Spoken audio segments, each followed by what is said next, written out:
Okay, today I'm going to do a video of putting a clutch back into an RS4. I'm not going to talk a lot, I'm just going to do it and some of the things to look out for. So, it's already been took apart to save time. I've already put a new filter in there with the spring and I've already put the cap on the back. So when you're putting your clutch back in, the first one you want to do is put this thick washer in.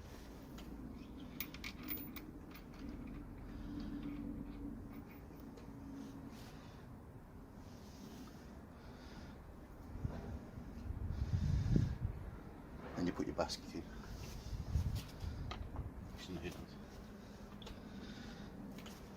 Next thing you put is this sleeve.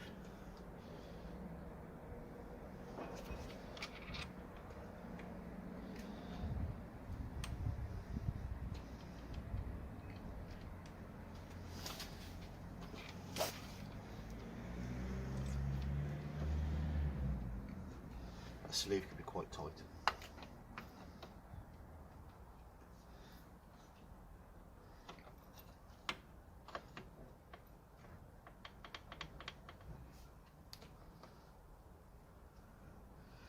Next you put this washer.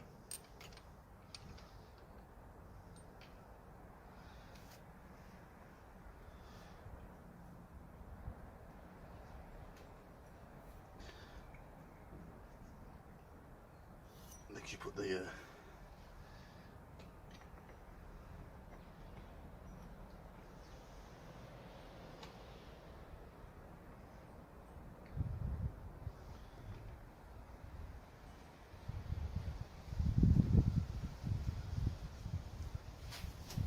just got to get a nut.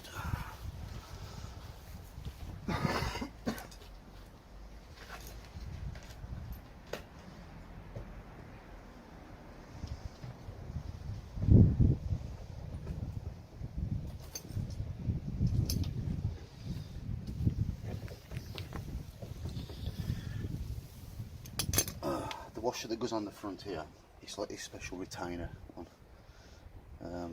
It's got this little sort of retainer part.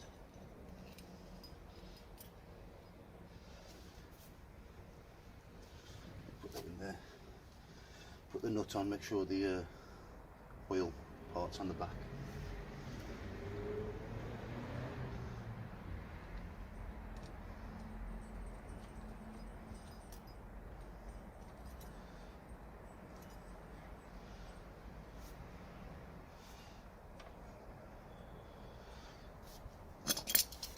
You need one of these tools.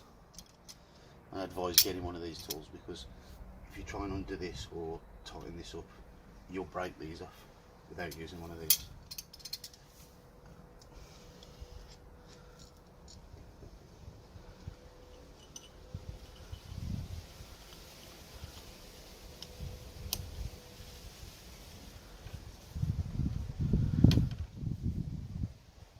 Next you're going to need a torque wrench. Just 1 second.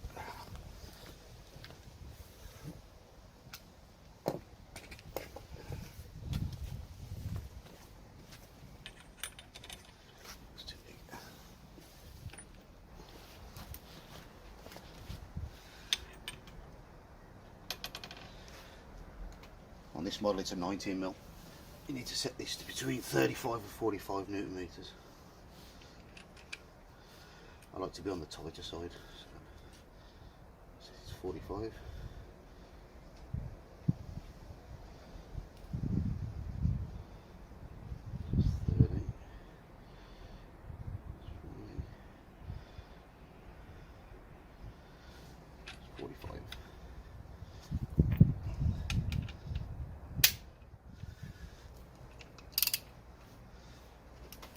Just tighten the nut up.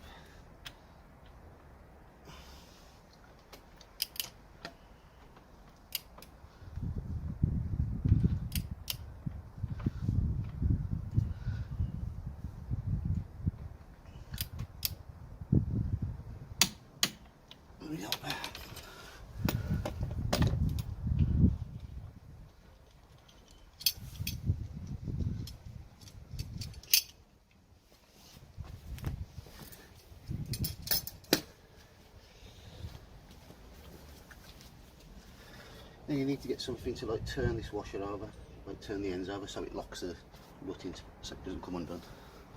Just going to find some.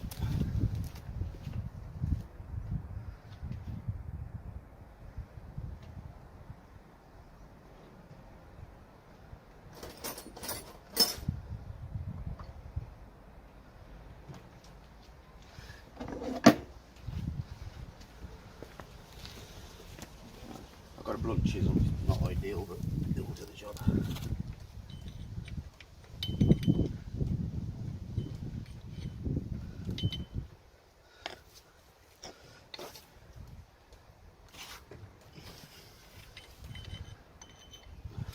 That's not good enough.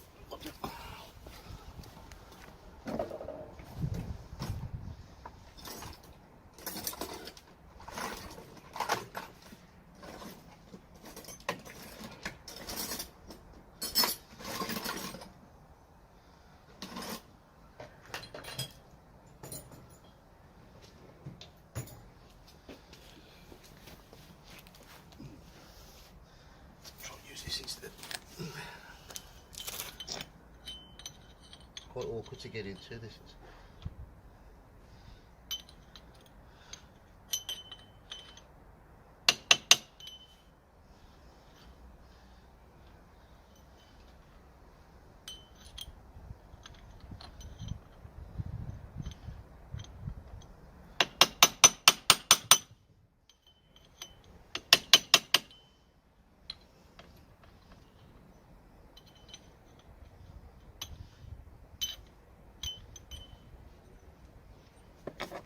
Oh God, that's awkward.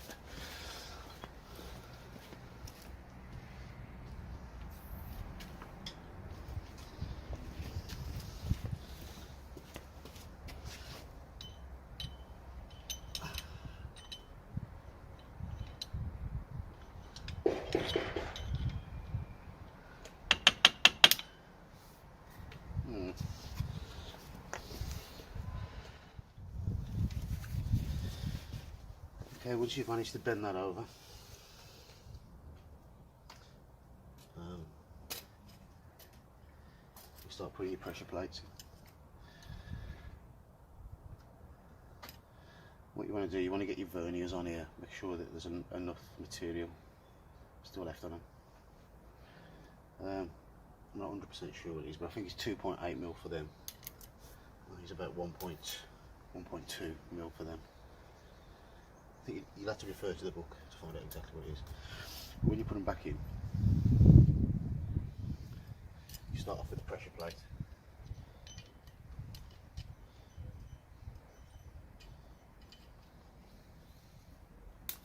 And then a steel.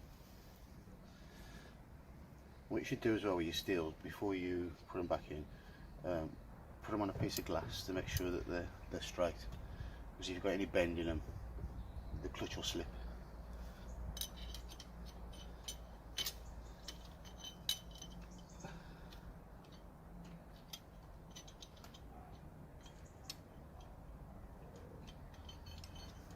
Pressure plate. Another fibre one after.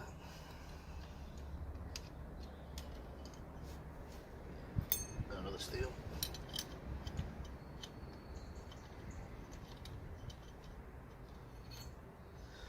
It's just one after another. Another fibre.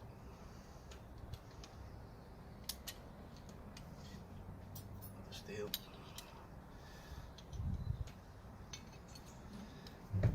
Fibre.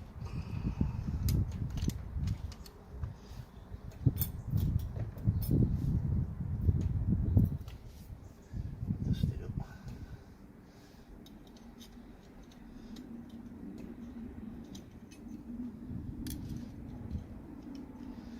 So when you're putting it back in, you should start with the fibre one, and you should end with the fibre one.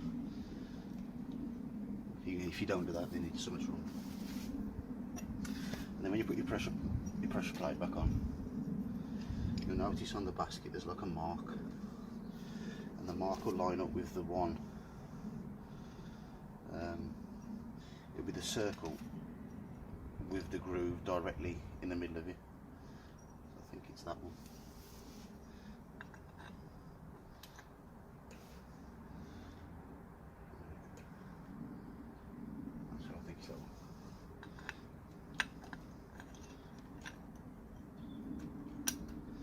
But now if you get the right one, because it will sit down properly.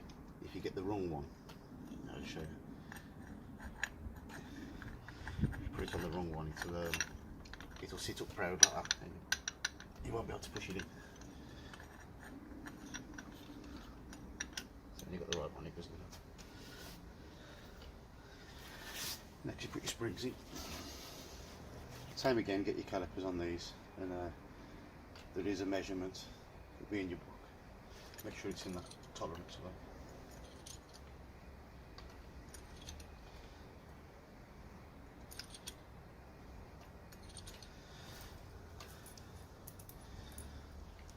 Get your screws. What you do, just start them off with your fingers.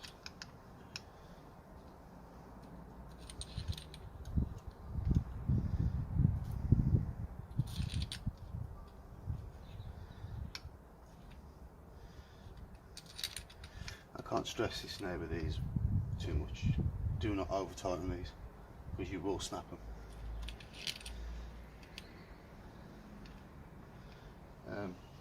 I haven't got a torque wrench for these like this small, so what I'll do is I'll just get my drill, set it to the torque of like about 5, which is really quite weak. So you just start them off with them. A few seconds. Few seconds. Few seconds.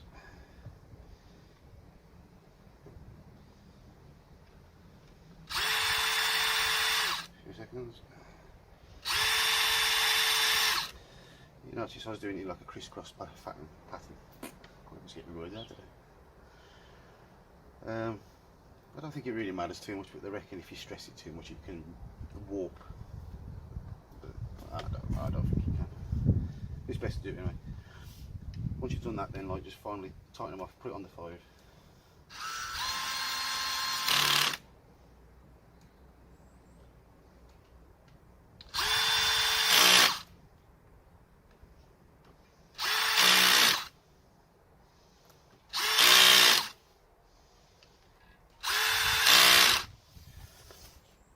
And then I'll do a final one on 7. Doesn't really tighten it much more.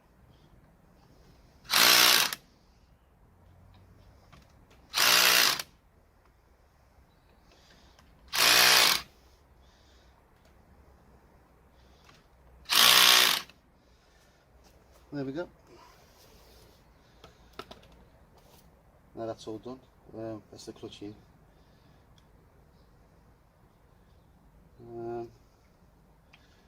Should I carry on with this video? Just put the casing back on. Yeah, why not? It's up to you if you want to carry on watching, but I'll show you how to put the casing back on and plumb up the radiator, refill the oil and stuff. I'm just going to do it in one take, so that's a bit with me. Just get a gasket for that.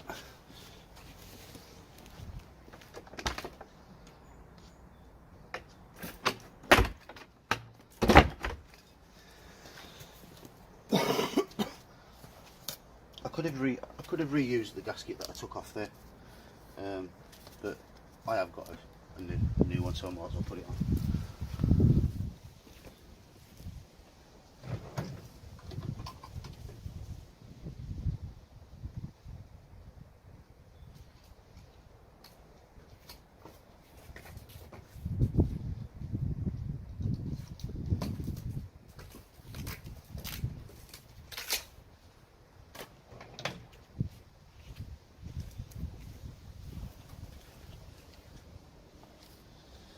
Brand new gasket, so I think one thing to do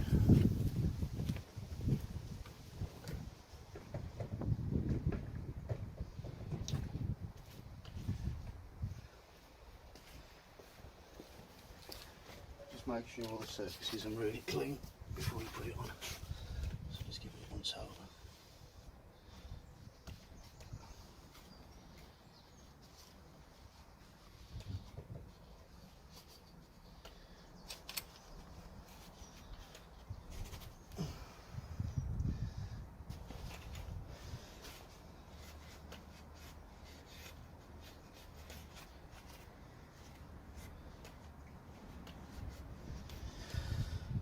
So I've already put a brand new oil filter in there. All it is, you screw that off and there's like, you just take the filter out, and all it is there's a spring behind it.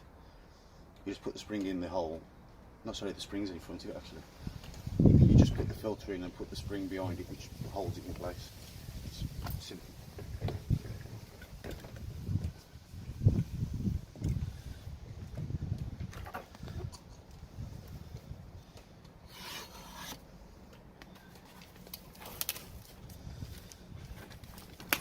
Some people put sealant on these new gaskets, but I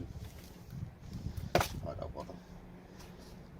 It's quite a new engine, so like, it's not going to be warped or nothing.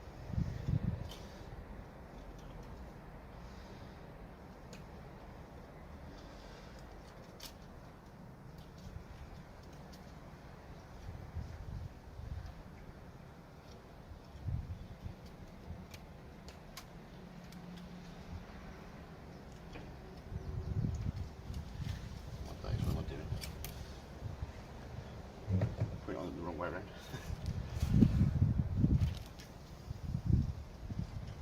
Loop it over those.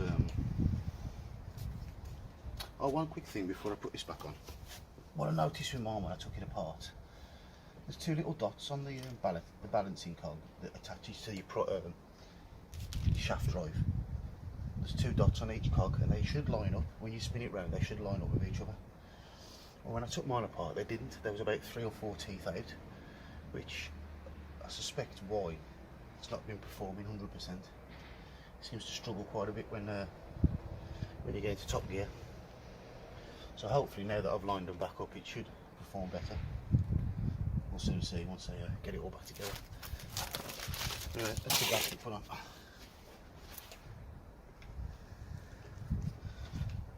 Just put your casing back on. Move these out the way so it doesn't hinder it.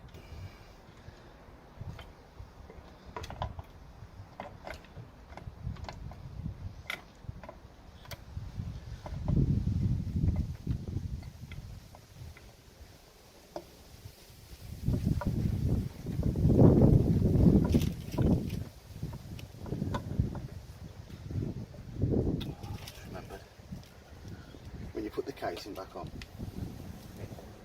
it's a good idea to have this off. This is where the water pump is, because if the teeth don't line up properly, you can't push it back on. And you have to keep doing this. You have to keep moving the teeth until it lines up.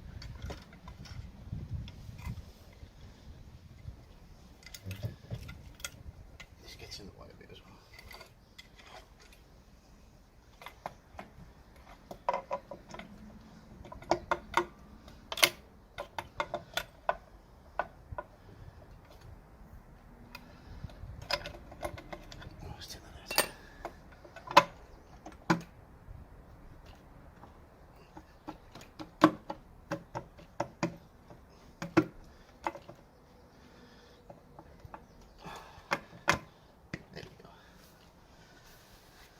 Right then.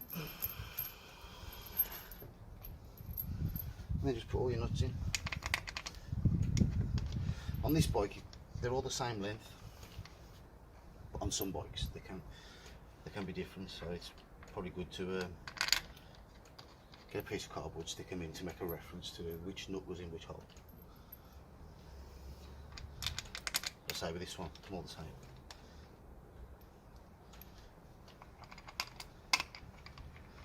I'm just going to pause this because you ain't going to want to watch me tighten up all these bolts. Back in a sec. Okay, we tightened all them nuts up and torqued them up to the required torque. Next thing to do is put these tubes back on off the radiator. When you take the original ones off, you'll actually have to break them off because of them ones that they're squeezed tight, and then once you take them off, you can't reuse them. So you have to get yourself some aftermarket Jubilee clips. Make sure you get these all the way down, seated well, because I did this before, tightened them all up, and then as soon as it took it out for a ride, the coolant started just coming straight out.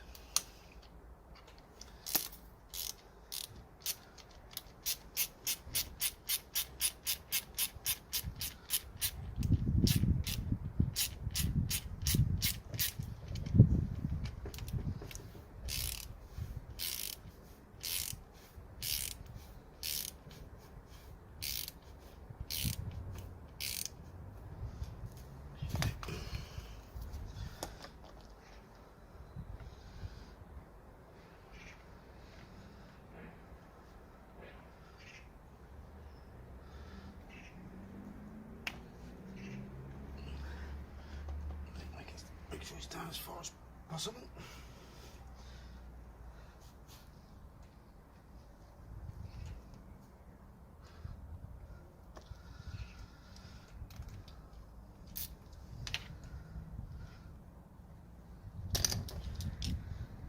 Just making sure the bottom of that Jubilee clips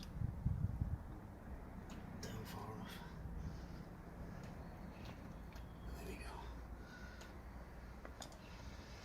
See, if I'd have tightened that up then before I made sure it was right down, it would have definitely leaked. You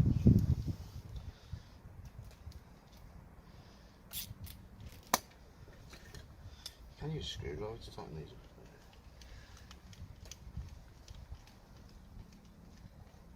So they don't get as tight as when you use a proper ratchet.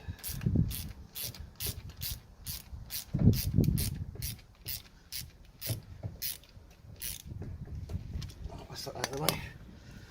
Next thing is put this on, which is the actual clutch adjuster. So what I'll do is loosen off the adjuster as much as you can. Put this in.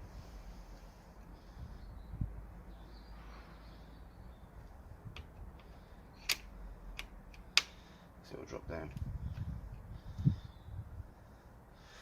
What you have to do to adjust this is you have to put a screwdriver in the top and make sure it's turned all the way clockwise.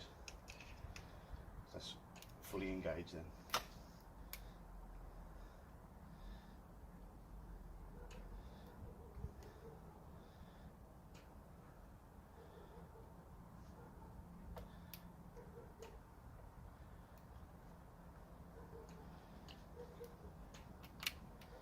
There you go. That's just in like loosely at the moment, just so it's all together.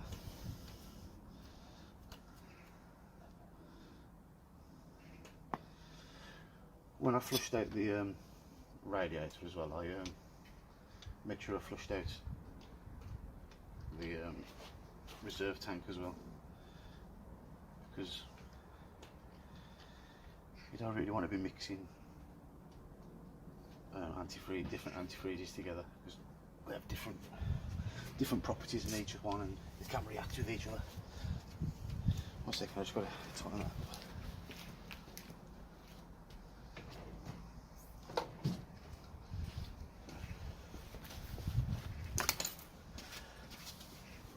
Oh, so it's got one of them like squeeze circlip kind of looking things.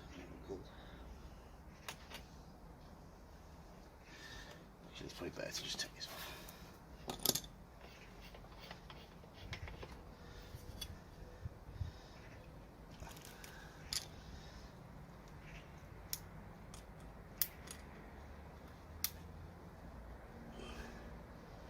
Get that on there. Well, at this stage, we might as well put a bit of antifreeze in now, just in case you forget when you get to start it up. So just pour it in.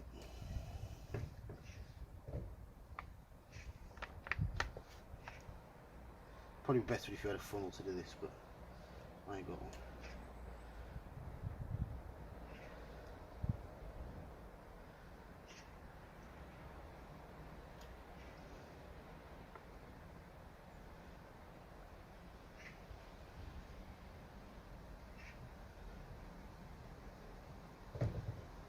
Pour it in nice and slow as well, so you don't get trapped air in the system. Doesn't matter if you do get trapped air in the system, because once you start it up and it circulates, the air will push itself out anyway.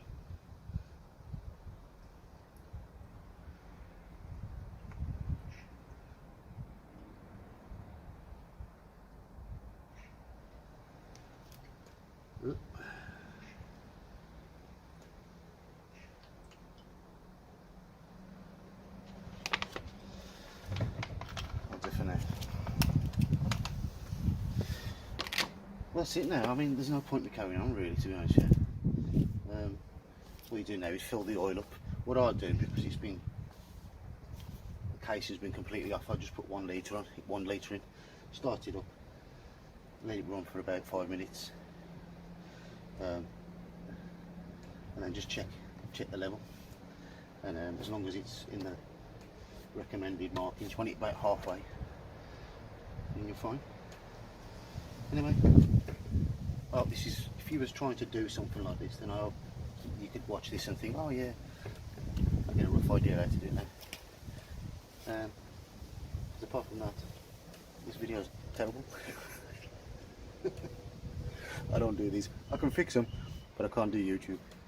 Anyway, if you want some more videos like this about anything, if you want any inquiry, if you've got any inquiries about anything, just give me a message and I'll try and help you out. Alright, thank you. Bye.